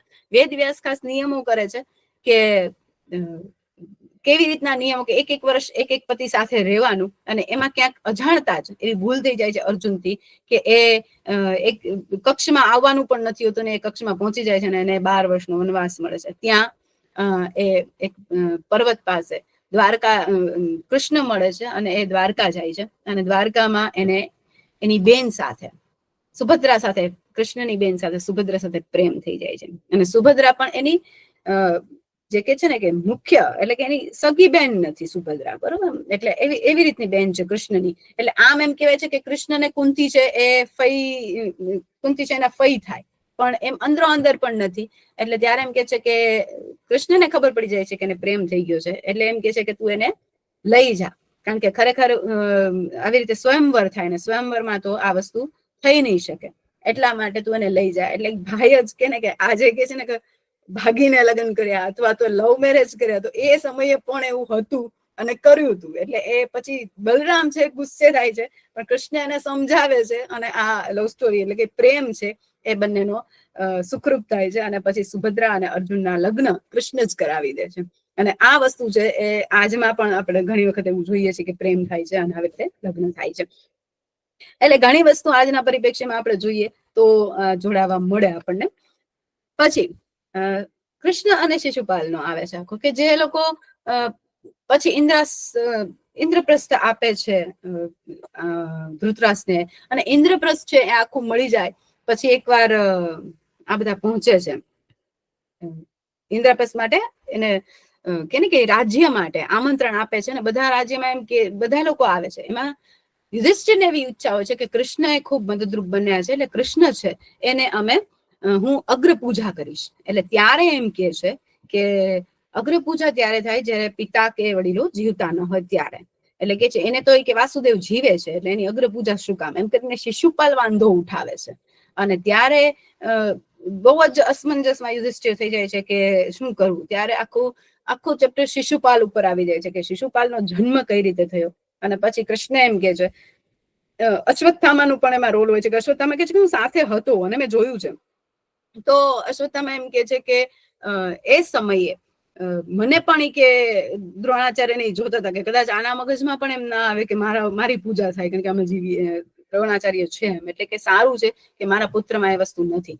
અને પછી શિશુપાલ એમ કે છે, એટલે કૃષ્ણ પેલા તો કઈ બોલતા નથી કે તે બધાનું અપમાન કરી લીધું, બધું જ કરી લીધું, તારા 100 ગુના માફ, એવું મેં વચન છે એ મારી માને અને તારી માને આપેલું છે કે જ્યારે તારો જન્મ થયો હતો ત્યારે તારે 2 ભુજા હતી, એટલે કે 2 હાથ હતા, અને એવી રીતનું હતું કે એ બધી વસ્તુ ખરી ગઈ, કે એવું હતું ઓલામાં કે તારો જન્મ થયો અને એવું કીધું હતું, ભવિષ્યવાણી થઈ હતી કે જેના ખોળામાં આવશે અને એમાંથી એ ભુજાઓ ખરી જાય તો એ વ્યક્તિ છે એના મૃત્યુનું કારણ બનશે.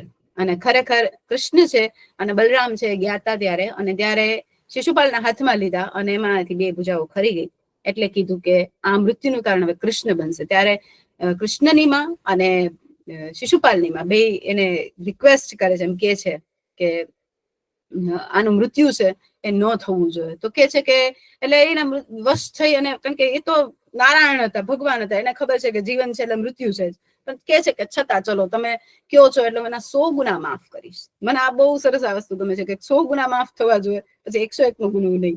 એટલે કે છે કે જો ત્યારે 101 નો ગુનો થશે ત્યારે હું એને મૃત્યુદંડ દઈશ, ત્યાં સુધી એનો મૃત્યુદંડ માફ છે.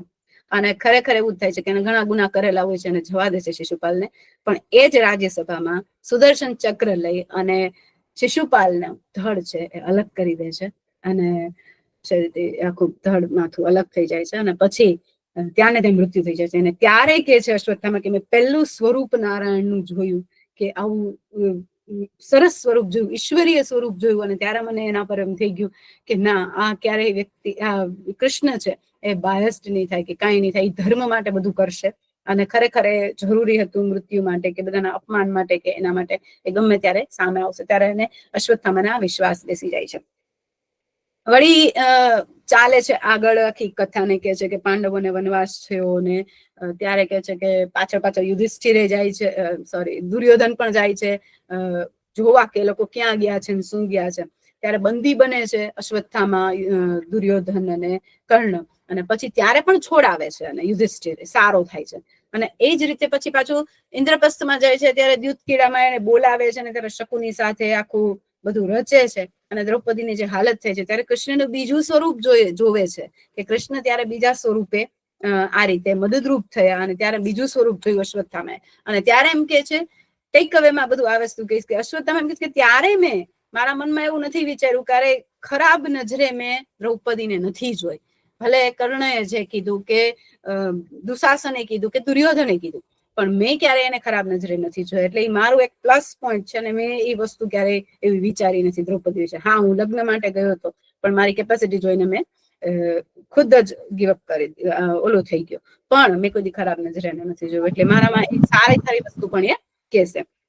અને પછી એકવાર પાછો દુર્યોધન છે કૂટનીતિ કરે છે અક્ષય પાત્રની, અને પછી એમાંથી કૃષ્ણ ત્યાં પહોંચે છે, એ પણ કથા એ સાંભળે છે, અને ત્યારે એને અશ્વત્થામાને આશ્ચર્ય થાય છે. એટલે ટૂંકમાં મહાભારતના બધા પાત્રો વિશે અક્ષય પાત્રનું સુધામૂર્તિની પુસ્તકમાં પણ છે, સરસ રીતે વર્ણન છે. જયારે પુસ્તક લેશું ત્યારે ચોક્કસ વાત કરીશ. હવે લાસ્ટમાં આવું, થોડોક ટાઈમ ઓછો છે એટલે વચ્ચેના ઘણા બધા છે.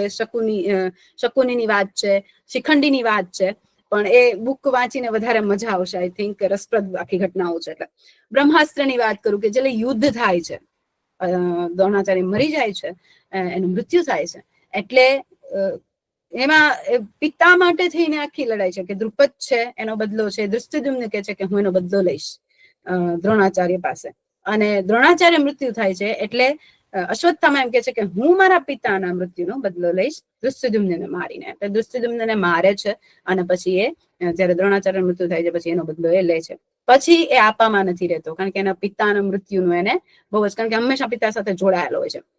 અને પછી જે ઉપરા ઉપર છે એ ભૂલો કરે છે કે વ્યક્તિ છે એ કોઈ પણ કાંઈ પણ છે એનું ક્યારેય જયારે ક્રોધ ગુમાવી બેસે ત્યારે અથવા ક્યારેક પણ એનું ખોઈ બેસે ત્યારે એ ક્રોધમાં અને એમાં કેવા ગલત કામો ખોટા કામો એનાથી થઈ જાય છે એના વિશે પછી રિગ્રેટ પણ કરે છે. એટલે કે છે કે મેં છેલ્લે મારા હાથમાં બધું આવ્યું કે કર્ણ નથી કોઈ નથી ત્યારે દુર્યોધને કીધું કે તું હવે સંભાળ. ત્યારે મેં કે આ બધા ખોટા કામો કર્યા. ત્યારે બહુ સરસ કે છે કે છાવણીમાં જે બધા સૂતા હતા શસ્ત્ર વગરના હતા સૂતા હતા એ બધાનું મેં મૃત્યુ કરી નાખ્યું. એટલું જ નહીં એનાથી હું રોકાણો નહીં અને એની સાથે મેં જે દ્રૌપદીના પુત્રો છે એ બધા સૂતા હતા અને એ હજી તો ઉઠવામાં હતા ત્યાં સુધી એમના બહુ સરસ નામ પણ છે પ્રતિવિંધ્ય સુતસોમ શતાનિક શ્રુતકર્મા અને શ્રુતકીર્તિ. આ 5 જે પાંડવોના પુત્રો છે એને પણ એને માને કે જે અભિમન્યુ તો હતો જ પણ એની સાથે આને પણ એને મૃત્યુ મળ્યું અને એને અશ્વત્થામાએ જ આ રીતે એને મારી નાખ્યા. અને એ બધા જ હજી તો સુઈને ઉઠીને એટલે કે એની પાસે શસ્ત્રો બી નતા ને કોઈ નતું એટલે આ 5 પુત્રો ને અભિમન્યુનો આવી રીતે મૃત્યુ થયું. અને પછી પણ એને બ્રહ્માસ્ત્ર ચલાવ્યું. બ્રહ્માસ્ત્ર ચલાવતા અભિમન્યુની પત્ની છે એ કે એને પહેલા તો એમ કીધું કે હું પાંડવોને જ ખતમ કરીશ. ત્યારે વેદવ્યાસ અને નારદ ઋષિ બંને એ આવે છે અને કે છે કે નહીં આ પાંડવો છે એને આ નહીં કરી. બ્રહ્માસ્ત્રનો ઉપયોગ છે ક્યારે થાય ને શું કામ થાય એના વિશે સમજાવ્યું. તો સામે કૃષ્ણ એમ કે છે કે તું પણ સામે બ્રહ્માસ્ત્રનો ઉપયોગ કર. અર્જુનને કે છે કે આ બ્રહ્માસ્ત્રને રોકવા જે ખરેખર ભૂલ કરવા જઈ રહ્યો છે અશ્વત્થામા અને એ રોકવા જઈ રહ્યો છે.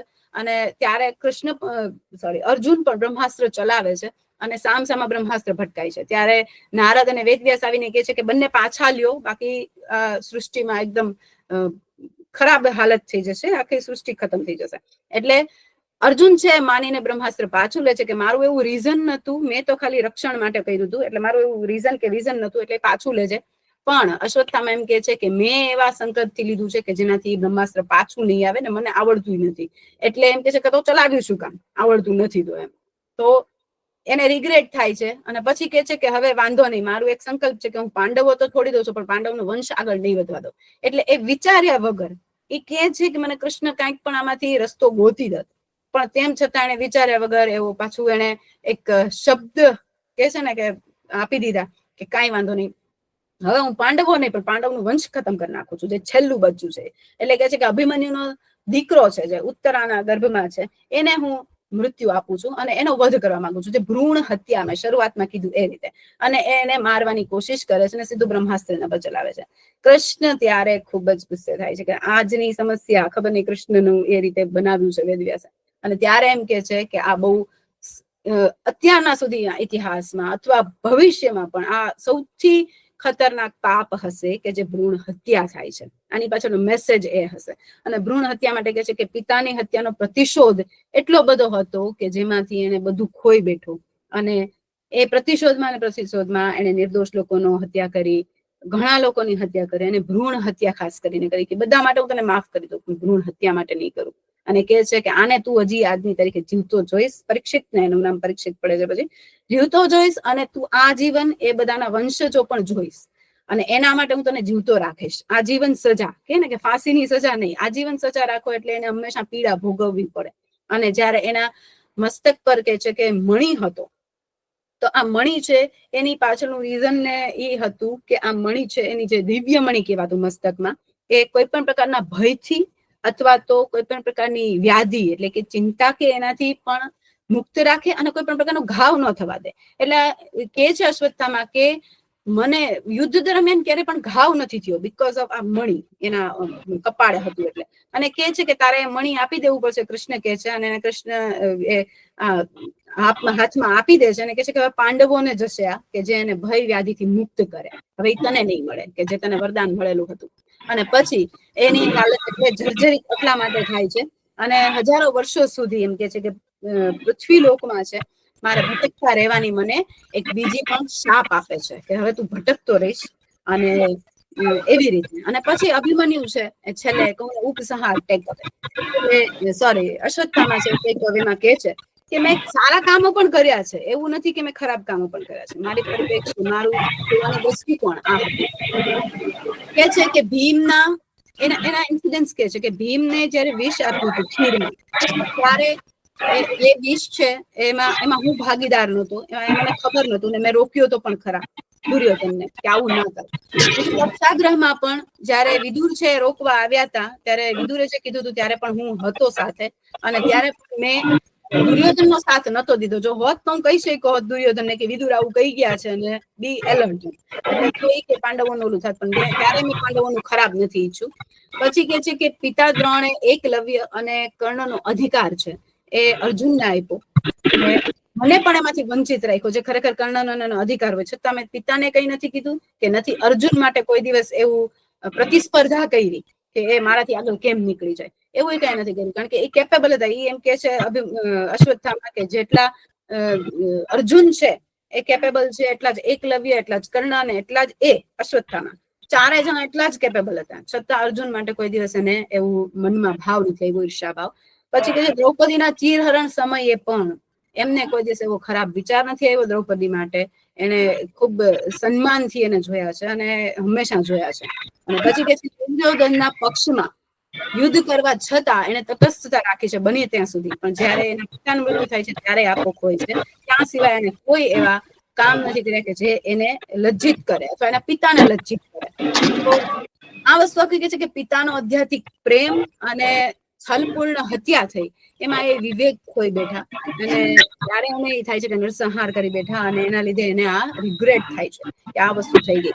પછી પિતાએ જે બ્રહ્માસ્ત્ર છે એ જન કલ્યાણ માટે આપ્યું હતું, કે કીધું હતું કે લોકોના કલ્યાણ માટે ઉપયોગ કરજે, તો એના બદલે એને હઠમાં અને અહંકારમાં એ બ્રહ્માસ્ત્ર ચલાવ્યું, અને એનું એને આ સજા ભોગવવી પડી. શક્તિનો દુરુપયોગ છે કે છે એ કર્યો, અને તે ખરેખર એને પિતાએ સારી શીખ આપી હતી.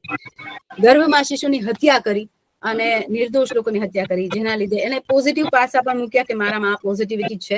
અને પછી કે છે કે હું તો એક નિમિત્ત માત્ર છું, હું ચિરંજીવી છું કે નહીં એવું નથી, બરાબર. છેલ્લા એમ કે છે કે શરીર છે એ નશ્વર છે, પણ આ શ્રાપની કથા છે કે આ મહાભારતની ગાથા છે એ મારા મુખે સંભળાવવા માટે કે જો આટલું પાપ કરો તમારે આટલું ભોગવવું પડે, અથવા તો તમારે એવું ભટકતું જીવન જીવવું પડે, એવો એક વિચાર છે. તો એ વિચાર છે એ છે મનુષ્ય શરીરથી નહીં, પણ એમ કે છે કે એના વિચારો અને સંદેશથી એ જીવતો રહેશે. એટલે કદાચ એમ કે છે કે હું શરીરથી જીવતો નથી, પણ કદાચ આ વિચાર છે એ એક જણાને પણ ક્લિક થશે તો આ ગલત કામ કરતા રોકાશે. એની પાછળની આખી યોજના હશે કૃષ્ણની, નારાયણની, ભગવાનની, કે આ ધર્મ છે એ પહોંચે. આપણે જેમ ભગવદ્ ગીતા કહીએ છીએ પહોંચે છે, મહાભારતની કથા છે એક જીવિત વ્યક્તિ કહે તો એનાથી પહોંચે, એવું લેખક આશુતોષ ગર્ગનું માનવું છે કે અશ્વત્થામા પહોંચાડે. અને કહે છે કે હું જીવિત છું અને હંમેશા જીવતો રહીશ, તેમ છતાં વિચારોમાં અને ક્યાંક પણ આ જે વાર્તા છે એ વર્ણવવામાં કે છે કે પ્રકૃતિમાં હંમેશા અસંતુલન આવશે ને આવતું રહેશે, પણ સમાજમાં વિકૃતિઓ પણ આવશે જ. અને ત્યારે આ મહાભારત કથા છે, આ ગાથા છે એ અશ્વત્થામા થકી જીવિત રહેશે, અથવા તો કોઈના કોઈ કારણોસર આ વસ્તુ જીવતી રહેવી જોઈએ, કે જેના લીધે આપણે મહાભારત હંમેશા વાંચીએ, સમજીએ અથવા જોઈએ ત્યારે આપણને એમ ખબર પડે કે અહીંયા ગલત છે, અહીંયા સાચું છે. છતાં આપણે અમુક જગ્યાએ આપણી હઠને લીધે, સંકલ્પોને લીધે ક્યાંક ને ક્યાંક આપણે પણ એ જગ્યાએ ફસાઈએ છીએ. એટલે દરેક જણા કે છે ને કે દરેક વ્યક્તિ સારું છે, ખરાબ છે, પણ એ સંજોગોને વશ છે, એને થવું પડે છે. એટલે બે ક્વોલિટી બધામાં બતાવી છે, અને કે છે કે કળિયુગમાં આ વિષયને પણ જાણે, શીખે, અને લોકો આ પરિણામ વિશે પણ જાણે કે આનું પરિણામ આવા આવી શકે. તો મહાભારતની આખી ગાથાને લઈ અશ્વત્થામા છે એ આખી આવી રીતે વાત કરે છે. અને આઈ હોપ કે બધાને મજા આવી હશે. અને ટેક અવે બસ એટલું જ કે અશ્વત્થામાના રૂપે મને એવું હતું કે સરસ વસ્તુ આ જાણવા મળશે. અને અશ્વત્થામાના પરિપ્રેક્ષ્યથી કે એક ગુરુ છે, એક ભાઈ છે, કે એક મિત્ર છે, કે એ બધા વચ્ચે જે હક છે કે કોઈના માટે પણ જે સંજોગ વસાત છે પણ કઈ સારા ખરાબી આવે છે તો એ છે એ કેવી રીતે આપણે આજના સમાજને ઉપયોગ થવું જોઈએ. હા, મહાભારતની વાત કરું તો ઘણું મેં એવું રિસર્ચ કર્યું છે કે આજની તારીખે ઘણા એવા છે, જે મેં ભ્રૂણ હત્યા કીધી કે આ વસ્તુ કન્સેપ્ટ આજના સમાજમાં છે. એવી જ રીતે એ સમયે પણ સરોગસીની કન્સેપ્ટ હતો કે રોહિણી છે, દેવકી છે એ આપી દે છે બલરામનું ગર્ભ આપી દે છે રોહિણીને, તો એ સરોગસી ત્યારે એ સમયે વિચારેલી હશે. IVF એ સમયે વિચારેલું હશે. જે વેદવ્યાસ છે એ અંબાલિકામાં જે વિદુર કે પાંડુ કે ધૃતરાષ્ટ્ર આવ્યા હતા, એટલે ઘણી એવી ટેકનોલોજી જે આપણે અત્યારે વિચારીએ છીએ એ ત્યારે વેદવ્યાસે વિચારેલી હશે કે આટલું બનશે ને આના માટે આવું કરવું પડશે.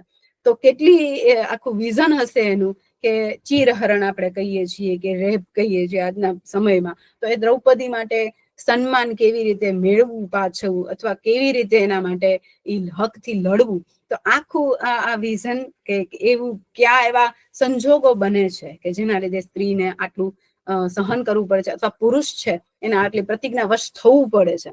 તો આજના સમાજને આ લગતું આખું મહાભારત છે એ મેં થોડું એવું રિસર્ચ કર્યું છે કે ઘણી બધી ટેકનોલોજી છે એ આપણને આજે ઉપયોગી થાય છે આ બધી.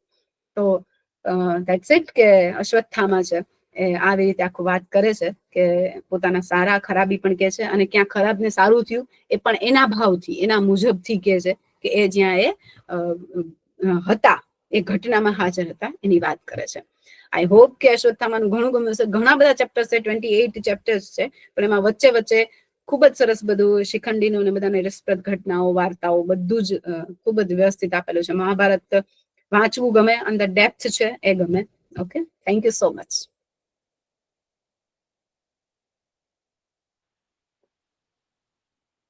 ખૂબ ખૂબ ધન્યવાદ. ખરેખર ઘણી મજા આવી, અને મહાભારતના પાત્રો પણ માહિતી આપી, અને એ ઉપરાંત ઘણા બધા લોકો હશે કે આજના યુગમાં જેમણે મહાભારત નહીં વાંચી હોય, રામાયણ મહાભારત હજી પણ ઘણા લોકોને વાંચવાનું બાકી હોય, તો એમના માટે તો કહેવાય કે સુવર્ણ અવસર હતો. એ ઘણું જાણવા મળ્યું, અને એ બદલ ફરી એક વખત આપનો આભાર તો માનવો જ પડે. અને આ એક જ કલાકના ઓછા સમયગાળામાં આપણે આટલી સુંદર રીતે વર્ણન કર્યું કે બધાને ઘણી મજા આવે અને ઘણું જાણવું ગમે. અને આપણે જોયું બધાએ કે ઘણા બધા લોકો જોઈન થયા હતા, અને એ બધામાં એક એવી વસ્તુ હતી કે અલગ અલગ એજ ગ્રુપ વાળા લોકો જોડાયા હતા. તો ડેફિનેટલી છેલ્લે સુધી બધા લોકો એટલા જોડાયેલા હતા, અને બધાએ ઘણો આનંદ માણ્યો હશે. અને ધનદીપ સર પણ જોડાયેલા છે. આ ખરેખર રસપ્રદ આખી કથા છે, વાંચવા જેવું છે. આશુતોષ ગર્ગે બહુ સરસ રિસર્ચ કરીને લખેલું છે. આઈ મસ્ટ સે કે એકવાર વાંચજો. આમાં ઘણું બધું કલાકમાં જેટલું થતું હતું મારાથી એટલું મેં બોલવાની કોશિશ કરી છે, પણ તેમ છતાં ઘણું રહી ગયું છે મને એવું લાગે છે. તો ઘણી વસ્તુ બોલી હજી લખી વાંચી શકાશે.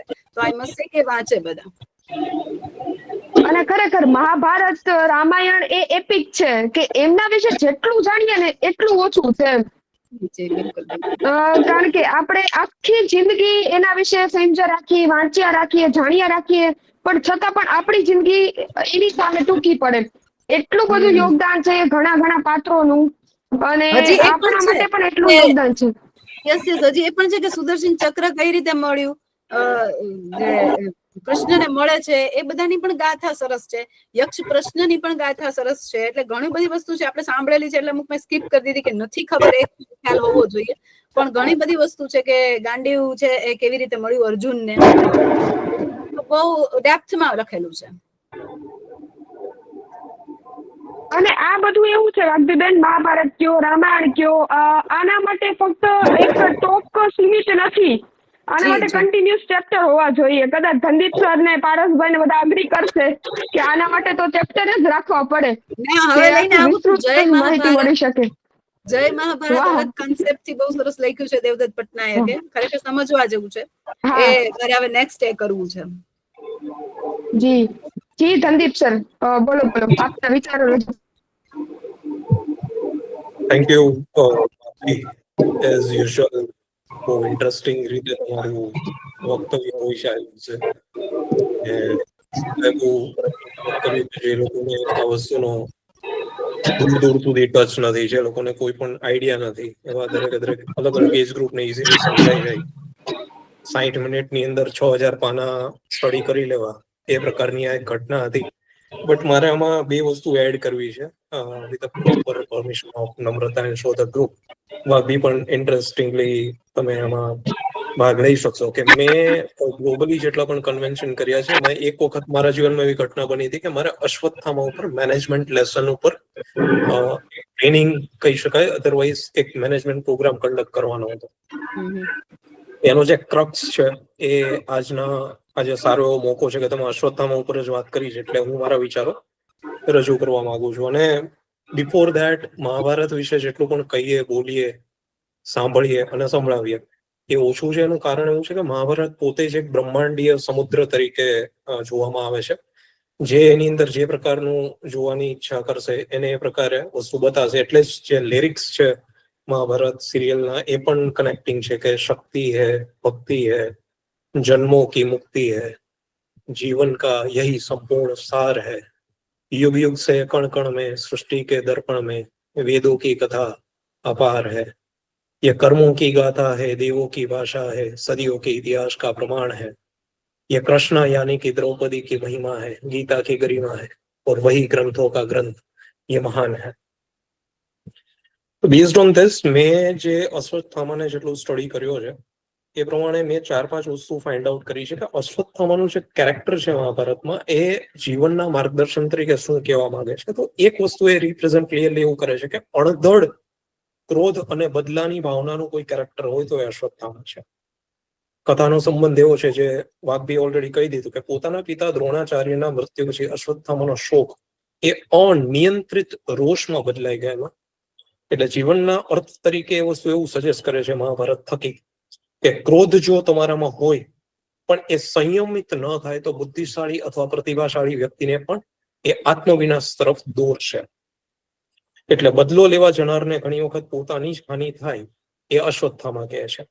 વાત એમાં એવી છે કે પિતા અને પુત્ર બે એકબીજાને છેલ્લે સુધી સમજી ન શકે કે કેટલો પ્રેમ છે એકબીજા માટે. એ છેલ્લે સુધી એકબીજાને સમજાણું નથી. કરેક્ટ. બીજી વસ્તુ એ બતાવે છે કે લગાવ અને આંધળી વફાદારી. અશ્વત્થામાનું કેરેક્ટરના કથાના સંબંધમાં મહાભારત એવું કહે છે કે પિતા અને કૌરવ પ્રત્યેના અતિશય લગાવ જે હતો એનો તેને સાચું અને ખોટું ઓળખવામાં અસમર્થ બનાવ્યો છે, તમે હમણાં જ કીધું. અને જીવનનો મિનિંગ એ જ બતાવે છે કે પ્રેમ અને વફાદારી સારા ગુણ છે, પરંતુ જ્યારે તે ન્યાય અથવા ધર્મને અવગણવા માટે મજબૂર થઈ જાય ત્યારે સમજવાનું કે તમારી કમજોરી બની જશે. ત્રીજી વસ્તુ જે હું હાઇલાઇટ કરીશ એ છે શક્તિનો દુરુપયોગ. અશ્વત્થામા પાસે બ્રહ્માસ્ત્ર જેવા અદ્ભુત હથિયારો હતા, પરંતુ તેણે ક્રોધમાં આવીને તેનો દુરુપયોગ કરેલો. અજન્મેલા બાળક ઉપર એને એનો ઉપયોગ કર્યો. કુશળ એટલે આ વસ્તુ સમજાવે છે કે કુશળતા, પ્રતિભા અથવા ટેકનોલોજીનો જો બુદ્ધિ અને સંયમ વિના વાપરવામાં આવશે તો એ અતિ હાનિકારક બનશે. એની પછી આવે છે અમરતાનો શ્રાપ. બહુ સરસ રીતે વાઘભીએ વાત કરી, but I would just add in this કે શ્રી કૃષ્ણએ અશ્વત્થામાને સદાય માટે પીડાદાયક ઘા અને એકાંત સાથે જીવવાનો શ્રાપ આપ્યો. આવું શું કામ થયું? આ વસ્તુ રિપ્રેઝન્ટ શું કરે છે અત્યારના ટાઈમમાં? આંતરિક શાંતિ અથવા હેતુ વિના લાંબી જિંદગી એ આશીર્વાદ નથી, એ સમજાવવા માટેની આ ઘટના છે, જે મારું એવું માનવું છે. ધર્મનો આંતરિક સંઘર્ષ એ લાસ્ટ પોઈન્ટ હું અહીંયા હાઇલાઇટ કરીશ કે અશ્વત્થામા કથાની અંદર એવું થાય છે કે મહાન યોદ્ધા હતો, પરંતુ વ્યક્તિગત ભાવનાઓ અને વિશાળ નૈતિક કર્તવ્ય વચ્ચે એ સંતુલન ના બનાવી શક્યો. તો અત્યારે આપણને એ વસ્તુ શું શીખવાડે છે? દરેક માણસને એવી પળો આવે છે જ્યાં ભાવનાઓ અને ધાર્મિક કર્તવ્ય વચ્ચે ટકરાવ જીવન રહેશે ત્યાં સુધી થતું રહેશે. તો તમે જો એની વચ્ચે બેલેન્સ રાખી શકશો તો અશ્વત્થામાના કેરેક્ટરની ઉપર જઈ શકશો. તો આ જસ્ટ ક્રક્સ મારે હાઇલાઇટ કરવું હતું. થેન્ક યુ સો મચ વાઘભી, thank you so much Namrata, thank you so much everyone for listening. અશ્વત્થામામાં એવું છે કે એને હંમેશા એ છે ને શેડોમાં જ રહ્યો એના પિતાના, અને પછી પિતા ગયા એટલે એ શેડો છે ને એને અચાનક ગાયબ થઈ ગયો એટલે એ એકદમ એનું નિયંત્રણ ખોઈ બેઠો. એટલે ત્યાં સુધી એનું સેલ્ફ હતું જ નહીં. જયારે સેલ્ફ આવ્યું ત્યારે એટલું ઓવર રિએક્ટ થઈને આવ્યું કે જ્યારે એને કોઈ વસ્તુ કંટ્રોલ ના કરી શકે. એટલે ત્યારે એ હંમેશા એને બહાર આવવું હતું પણ એ ના આવી શક્યો. અને રાજ્યાભિષેકમાં એ સ્વીકારે છે કે રાજ્ય છે એના માટે આધીન રહેવું પડ્યું બીકોઝ ઓફ માય ફાધર. કારણ કે પપ્પાની વિરુદ્ધ જઈને એને નતું કરવું. એ ઈચ્છત તો પાંડવો સાથે પણ જોઈન્ટ થઈ શકત, પણ એ પિતાશ્રી પછી શું કહેશે? કારણ કે પિતાશ્રી ખુદ સામે હતા, કૌરવ સામે એ બંધાયેલા હતા, એટલે કે ફરજિયાત યુદ્ધમાં મારે સામે જ જવું પડે. બધું આ એ છે, એમાં એક ચેપ્ટર છે, પણ આવું અમે સાંકળી નથી શકી. પણ ત્યારે એમ કે છે કે મારે પિતા જાય ત્યાં જવું જરૂરી હતું. જો હું સામે જાત તો પિતાને દુઃખ થાત નહીં, મને ત્યારે યુદ્ધ જ ન લડી શકત. તો મતલબ શું હતો એમ? એટલે કે મારે એ જ બાજુ જવું પડે એમ હતું. એટલે અમુક વે છે એ અશ્વત્થામે બહુ સરસ બતાવ્યા છે. Thank you. આપે પણ ઇન્ટરેસ્ટિંગ માહિતી એડ કરી. જી પાર્થભાઈ. નમસ્તે. જી નમસ્તે, બોલો બોલો. અશ્વત્થામા બુક સરસ છે, પણ હવે મને થોડોક સર્જકનો આપ પરિચય આપશો, બુકના સર્જકનો. અને મહાભારતની જ વાત છે તો અશ્વત્થામા બુક્સ લખવાનું કારણ શું સર્જકનું? એવું કાંઈ તમે બુક્સ વાંચી તો તમને સમજાયું કાંઈ? હા, એમ કે છે આશુતોષ ગર્ગ, એમ કે છે કે ઘણા બધા, મેં જે પેલા કીધું ને કે ઘણા બધા કેરેક્ટર છે કે જે ભીષ્મ છે, વિદુર છે, એના વિશે બહુ લખાયેલું છે. પણ મારી જેમ જ એની ક્યુરિયોસિટી હતી કે અશ્વત્થામા છે એ એક એવું કેરેક્ટર હતું કે જેના વિશે મને ખૂબ જાણવું, એટલે લેખકને ખૂબ જાણવાની ઈચ્છા હતી કે આ એક એવું કેરેક્ટર છે કે જે હંમેશા શેડોમાં રહ્યું છે, હંમેશા પાછળ છે, છતાં એટલું ટેલેન્ટેડ હતું, છતાં એને કેમ એનું જે જગ્યા મળવી જોઈએ એ નથી મળી. જેમ કર્ણને એની જગ્યા મળી, એવી રીતે દરેકમાં એકલવ્યને હજી એક નથી મળી. મેં કીધું કે એકલવ્ય પાત્ર જ મને એવું છે કે જેને ખરેખર જે અમુક વસ્તુ એની આપણને હજી ખબર નથી. તો કોઈ એવું ઓથર વિચારશે તો કઈક એનું શોધશે, સંશોધન કરશે. પણ લેખકનો એવો વિચાર હતો કે અશ્વત્થામા છે એના વિશે, એ પાત્ર એને ગમતું હતું, એટલે એના વિશે રિસર્ચ કર્યું કે જો અશ્વત્થામા આ વસ્તુ એ કરે, જો વિચારે, તો એ કયા પરિપ્રેક્ષ્યથી વસ્તુ જોવે અને એને ક્યાં એને ગલત કે સાચું છે એ માપણી કરે, અને એ પ્રમાણે લેખકે આ લખ્યું છે. આશુતોષ ગર્ગ છે, એને આખું રિસર્ચ કર્યું છે, એને આખું હિન્દીમાં લખ્યું છે. હવે ગુજરાતીમાં પણ અને ઇંગ્લિશમાં પણ આ ટ્રાન્સલેટ થઈ છે બુક, એટલે ગુજરાતીમાં પણ અવેલેબલ છે.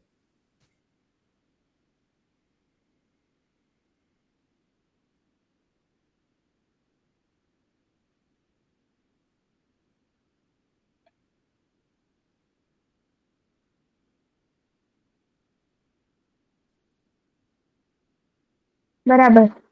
હવે કોઈ મિત્ર આપણા કઈ આના વિશે વ્યૂઝ શેર કરવા ઈચ્છતા હોય?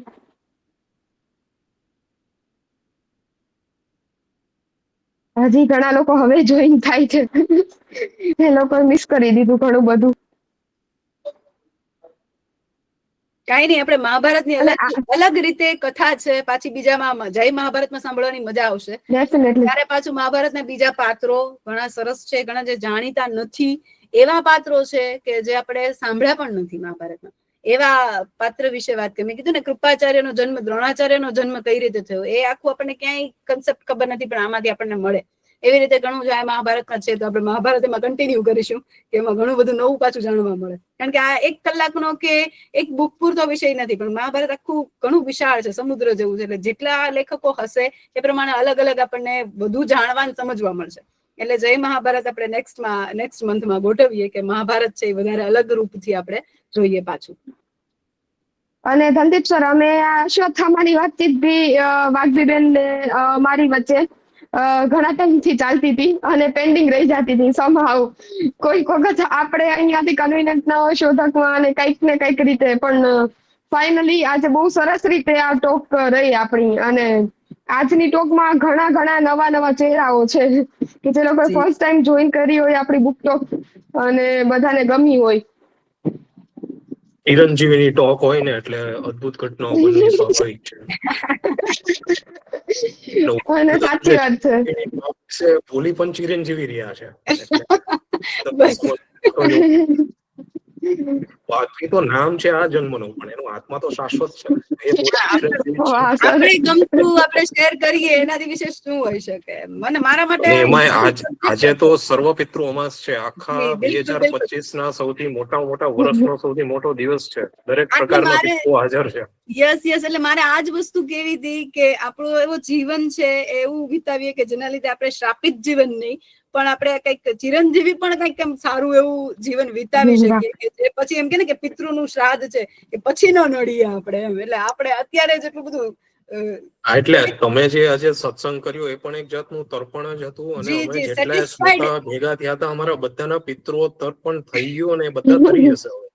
સેટિસ્ફાઈડ જીવન જીવીએ તો અશ્વત્થામાની જેમ ભટકવું નહીં પડે. એટલે આજનો એ કન્સેપ્ટ હતો કે પિતૃમાં આપણે આ રીતે ભટકતું જીવન છે એ ન થાય એમ.